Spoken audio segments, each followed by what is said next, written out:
Info के नाज़रीन अस्सलाम वालेकुम। आज की वीडियो में आपको बताएंगे कि कैसे इंतहा पसंद भारतीय वज़ीर-ए-आज़म नरेंद्र मोदी पर कैसे क़यामत टूट पड़ी। सऊदी अरब और मुत्तहिदा अरब अमारात ने भारत से हाथ उठा लिया। रूस और बरतानिया का भी मोदी सरकार की हरकतों की वजह से इसको तारीख का सबसे बड़ा झटका। खुद को खित्ते का चौधरी कहने वाला भारत अंदरूनी मसाइल की दलदल में फंस गया। मोदी की दोहरी पॉलिसियों की वजह से भारत टुकड़ों में तकसीम होने के करीब। किसानों के जायज मुतालबात मानने से इनकार। काले कवानीन को खत्म करके सांस लेंगे। भारत पर आलमी ताकतों का दबाव बढ़ने लगा। भारतीय किसानों ने यौम जमहूरिया के दिन मोदी के खिलाफ क्या करने का मंसूबा बना लिया, जिससे मोदी सरकार की सारी कबीना की नींदें हराम होकर रह गई। वीडियो में आपको ये भी बताएंगे कि किसानों का एहतजाज किस तरफ जाएगा और कौन से ममालिक के लीडरों ने इंतहा पसंद मोदी को आखिरी वार्निंग जारी कर दी है। चीन और भारत के दरमियान लद्दाख में एक बार फिर से महाज गर्म क्यों हो गया। भारत की छोटी सी गलती ने चीन को बड़ा हमला करने पर मजबूर कर दिया। वीडियो में आगे बढ़ने से पहले नए आने वाले दोस्तों से गुजारिश है कि चैनल को सब्सक्राइब कर लें और घंटी के निशान को जरूर दबाएं। वीडियो को व्हाट्सएप ग्रुप्स और फेसबुक पर भी जरूर शेयर कर दें। नाज़रीन इकराम, मोदी की मुत्तहिदा अरब अमारात और सऊदी अरब के साथ नई दोस्ती खतरे में पड़ गई। अरब ममालिक के बाद रूस और बरतानिया ने भी भारत को बड़ा झटका दे दिया।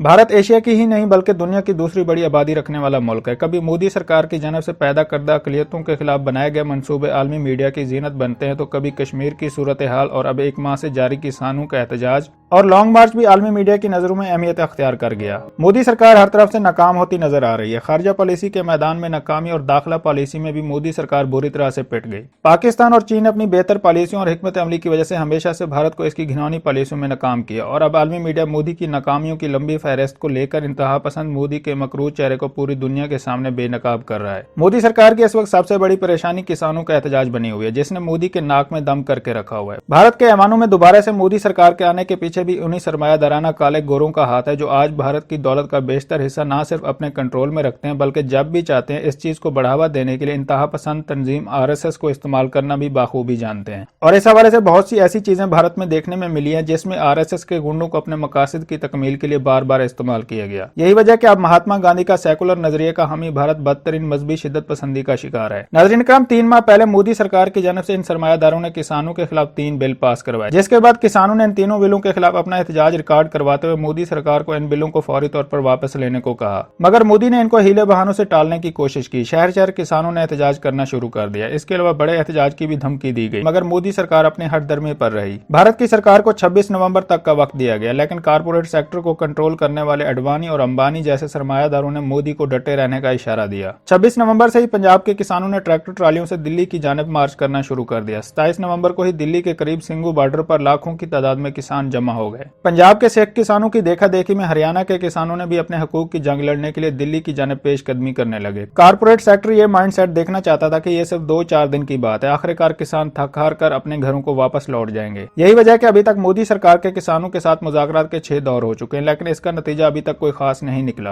हुकूमत इस चीज को ज्यादा तूल देने की कोशिश में लगी रही, लेकिन इनको शायद ये अंदाजा नहीं था कि इस बार इनका सामना जिस पंजाबी कौम से पड़ा है, जो बहादुरी में अपनी मिसाल आप हैं और किसी के सामने घुटने टेकने वाले नहीं है। किसान मोदी सरकार पर इल्जामात लगाते आ रहे हैं कि वो किसानों को दबाव में लाने की कोशिश कर रही है। किसानों की जानिब से मुल्क गिर पहिया जाम की काल के बाद अमित शाह ने किसानों के नुमाइंदों के साथ मुलाकातें की, लेकिन किसान इनकी बातों से मुतमईन नहीं हुए और किसानों ने मोदी के हवारी अमित शाह पर एतमाद करने से इनकार कर दिया। तूल पकड़ते किसानों के एहतजाज पर मोदी सरकार की जानिब से कोई मुस्बत पेशरफ्त नजर नहीं आई, तो भारतीय सुप्रीम कोर्ट को आगे बढ़कर हुकूमत पर जोर देना पड़ा कि किसानों की बात को सुनना चाहिए और मुज़ाकरात को नतीजा खेज बनाया जाए। अरब मीडिया अल जजीरा की रिपोर्ट के मुताबिक 16 दिसंबर को भारत की सुप्रीम कोर्ट ने कहा है कि वो दोनों फरीकैन की आसानी के लिए कमेटी बना देती है। ताहम किसानों की जानिब से इस बात पर भी रजामंदी जाहिर नहीं की गई और मौक़िफ़ अख्तियार किया गया कि वो काले कवानीन को खत्म करवा कर ही दम लेंगे। 26 जनवरी को भारत के यौम जमहूरिया के मौके पर पूरे भारत से किसानों की एहतजाजी ट्रैक्टर ट्रालियां दिल्ली पहुंचेंगी और इस बार जो दिल्ली में एहतजाज होगा वो भारत की तारीख में पहली बार कभी नहीं हुआ होगा। भारतीय किसान या तो काले कवानीन खत्म करवाएंगे या फिर इंतहा पसंद मोदी सरकार और इसके हवारियों को घर भेज कर रहेंगे। नाज़रीन इकराम, भारतीय किसानों के रहनुमाओं का कहना है कि बरतानवी वज़ीर आज़म बोरिस जॉनसन का दौरा भारत किसानों के एहतजाज की वजह से मनसूख होना इनके लिए एक बड़ी कामयाबी है। अभी किसानों के एहतजाज से मोदी सरकार की जान नहीं छूटी थी कि मुत्तहिदा अरब अमारात और सऊदी अरब ने भी भारत से मुंह फेर लिया। मुत्तहिदा अरब अमारात की जानिब से मोदी की तरफ से भेजे जाने वाले भारतीय आर्मी चीफ भी कोई मुस्बत जवाब लेकर न आए। मुत्तहिदा अरब अमारात ने भी मोदी सरकार पर वाजे कर दिया कि अब बहुत हो गया। इंतहा पसंद मोदी सरकार की घिनौनी पॉलिसियों की हिमायत अब मुत्तहिदा अरब अमारात किसी सूरत नहीं करेगा। भारत के अपने हमसाया ममालिक के साथ एयरोज के मामलात मुत्तहिदा अरब अमारात और इसके सरमायाकारों के लिए दर्द सर बन गए।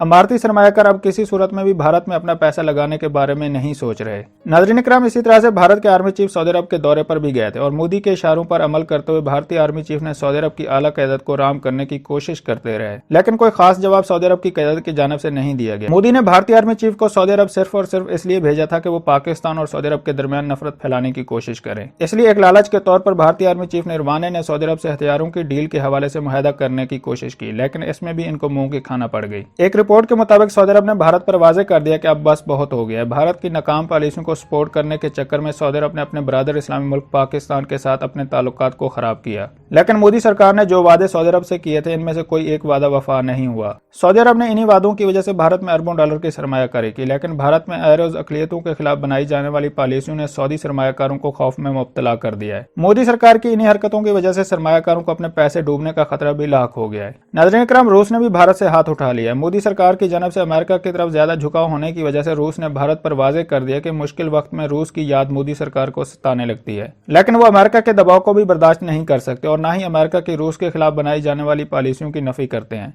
अमेरिका की जानब से भारत पर दबाव डाला जा रहा है वो किसी तरह से भी रूस से S-400 मिसाइल सिस्टम ना खरीदे, क्योंकि अमेरिका को खदशा लाक हो गया कि अगर रूस ने भारत को यह सिस्टम दे दिया तो अमेरिका के अहम तरीन राज भी रूस के हाथ लग सकते हैं। नाज़रीन इकराम, दूसरी जानब भारत की छोटी सी गलती ने चीन को बड़ा हमला करने पर मजबूर कर दिया। दोनों ममालिक की फौज के दरमियान एक बार फिर से बड़ी लड़ाई होने का खदशा पैदा हो गया। भारत ने मगरबी हिमालय में मुतनाज़ा सरहद के पास से एक चीनी फौजी को गिरफ्तार करने का दावा किया है। भारत की जानब से जून के बाद से अब तक यह दूसरे चीनी फौजी को गिरफ्तार करने का दावा किया गया है। भारतीय फौज ने एक बयान में कहा है कि PLA के सिपाही को लाइन ऑफ एक्चुअल कंट्रोल के भारतीय हिस्से पर पकड़ा गया है। PLA के फौजी के साथ तयशुदा तरीकेकार के मुताबिक कार्रवाई की जा रही है और जिन अज़ाइम के तहत चीनी सिपाही ने LAC को अबूर किया, इसी की तहकीकात की जा रही है। चीन की फौज के जेर इंतजाम पीपल्स लिबरेशन आर्मी डेली ने कहा कि यह सिपाही अंधेरे और पेचीदा खित्ते में लापता हो गया था और इसरार किया कि भारत को इसकी इतला दी गई है। भारत को दोनों ममालिक के माबैन मुतल्लका मुआहदों की सख्ती से पाबंदी करनी चाहिए और लापता फर्द को फौरी तौर पर चीन के हवाले करे, ताकि चीन और भारत की सरहदी सूरत हाल में बेहतरी मजीद तेजी से आए। PLA के तर्जुमान ने कहा कि भारत अमन की तमाम कोशिशों को सबोताश करने की कोशिश कर रहे हैं, लेकिन ये इसको महंगी पड़ सकती है। चीन की सरहद में घुसकर PLA के एहलकारों का अगवा भारतीय फौजों का मामूल बनता जा रहा है, लेकिन अब चीन इसको किसी सूरत में भी बर्दाश्त नहीं करेगा। भारत को यह आखिरी वार्निंग दी जा रही है कि अगर वो अपनी इन हरकतों से बाज न आया तो फिर PLA भारत की सरहदों पर चढ़ाई शुरू कर देगी और 20 जून से भी ज्यादा सख्त जवाब भारत की फौज को दिया जाएगा। दोस्तों, वीडियो पसंद आई तो लाइक और कमेंट करना मत भूलें और अगर अभी तक आपने चैनल को सब्सक्राइब नहीं किया तो सब्सक्राइब कर लें और घंटी के निशान को जरूर दबाएं। वीडियो को व्हाट्सएप ग्रुप्स और फेसबुक पर भी जरूर शेयर कर दें।